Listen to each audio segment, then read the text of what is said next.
कोस कोस पर पानी बदले, चार कोस पर वाणी। भारत के हर गली कूचे की अपनी एक अलग कहानी और पहचान है। इसी में से एक है महाराष्ट्र के कोपरगांव में बसा शनि शिंगणापुर।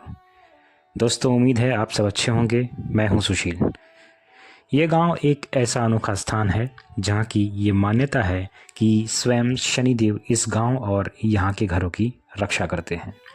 इस विश्वास और बुनियाद पर आज भी यहाँ के अधिकांश घरों में दरवाज़ों पर ताले नहीं लगे होते। ये अपने आप में एक अद्भुत और महत्वपूर्ण क्षेत्र है जो अपनी रहस्यमयी आस्था के लिए दुनिया भर में प्रसिद्ध है। शनिधाम शिंगणापुर की यात्रा का आज हमारा सफ़र शुरू होता है शिरडी से। शिंगणापुर का नज़दीकी रेलवे स्टेशन साईनगर शिरडी ही है। शिरडी से शिंगणापुर जाने के लिए आप या तो बस का सहारा ले सकते हैं या रिज़र्व कोई गाड़ी कर सकते हैं या लोकल टेम्पो का सहारा लिया जा सकता है। और सबसे दिलचस्प बात यह है कि अगर आप लोकल टेम्पो लेते हैं तो टेम्पो आने और जाने का किराया एक साथ लेते हैं, जिससे यात्रियों को ये सुविधा रहती है कि आप दर्शन करके आ जाएं और आधे घंटे का टाइम देते हैं आपको दर्शन करने के लिए। गांव में प्रवेश करने पर ग्राम पंचायत द्वारा थोड़ा पहले ही मंदिर के 5 रुपये हर एक व्यक्ति के हिसाब से फ़ीस ली जाती है। यानी जितने आप व्यक्ति हैं उतने गुणे 5, अगर 2 हैं तो 10 रुपये, 3 हैं तो 15। शुरुआत होती है शनिदेव से। शनिदेव जिन्हें हिंदू धर्म में न्याय का देवता माना जाता है, ये इस स्थान के केंद्र में हैं। उन्हें कर्मफल का दाता भी कहा जाता है, जो प्रत्येक व्यक्ति को उसके कर्मों का फल देते हैं। शिंगणापुर में उनकी ये शक्ति एक जीवंत अनुभूति बन जाती है। यहाँ स्थापित शनि की मूर्ति एक स्वयंभू मूर्ति मानी जाती है, जिसका मतलब है कि ये शिला स्वयं प्रकट हुई है, इसे किसी मनुष्य ने स्थापित नहीं किया है। किंवदंतियों के अनुसार ये शिला सैकड़ों वर्ष पूर्व अचानक इसी स्थान पर इसी गांव में प्रकट हुई थी और तब से शनिदेव का यहाँ पर वास माना जाने लगा। यह अटूट विश्वास ही इस स्थान की सबसे बड़ी ताकत और पहचान है। शिंगणापुर की सबसे प्रसिद्ध और चमत्कारी मानी जाने वाली घटना यह है कि यहाँ के घरों में ताले न लगाने की परंपरा से जुड़ी है। ऐसी मान्यता है कि एक चोर ने इस गांव में चोरी करने की कोशिश की थी, उसका प्रयास किया था, लेकिन जैसे ही उसने चोरी की, सुबह उसने देखा कि वह गांव से चोरी कर भाग तो रहा था, लेकिन वह शिंगणापुर की सरहद को नहीं लांघ पाया और उसके हाथ कटे हुए मिले। दूसरी एक चोर ने चोरी की थी। चोरी तो उसने कर ली, लेकिन दूसरे दिन वह चोर मृत पाया गया, उसकी मृत्यु हो गई।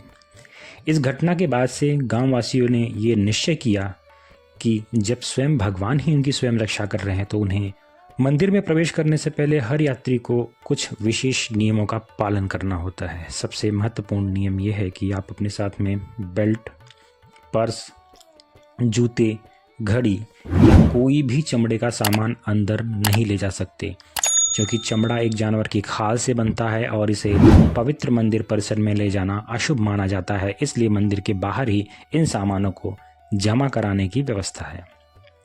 शनिदेव को चढ़ावे के रूप में सरसों का तेल, तिल का तेल, काली उड़द की दाल अर्पित की जाती है। ये सभी वस्तुएं शनि ग्रह से संबंधित मानी जाती है और ऐसा माना जाता है कि इन्हें चढ़ाने से शनि की कृपा प्राप्त होती है। पूजा के लिए विशेषकर तेल ही यहाँ पर चढ़ता है। तो मंदिर के भीतर प्रवेश करते ही आपको सामने तेल का काउंटर मिल जाएगा, वहाँ से आप तेल खरीद सकते हैं। इसके भीतर आप इस चीज़ की तेल के अलावा कुछ भी नहीं ले जा सकते। वहाँ पर स्टोर वाले आपको बोलेंगे ये कपड़े ले लो, घोड़े की नाल ले लो, काली गुड़िया होती है वो ले लो। ये सारी चीज़ें मंदिर के बाहर ही रखवाली जाती हैं, भीतर कुछ भी नहीं जाता। और फिर भी यदि कोई आपसे ज़बरदस्ती करता है, कुछ दिक्कत आती है, तो आप स्थानीय प्रशासन से उसकी शिकायत कर सकते हैं या महाराष्ट्र के 112 नंबर 112 इस पर आप पुलिस से संपर्क कर सकते हैं और उनको बता सकते हैं समस्या। मंदिर परिसर में देखने के लिए बहुत महत्वपूर्ण स्थल अभी बनाए गए हैं। इसमें जैसे मैंने बताया कि मुख्य शनि की शिला है जो खुले आसमान के नीचे है। बगल में एक हनुमान जी की प्रतिमा है, उसी के ठीक बगल में एक विशाल हवन कुंड है।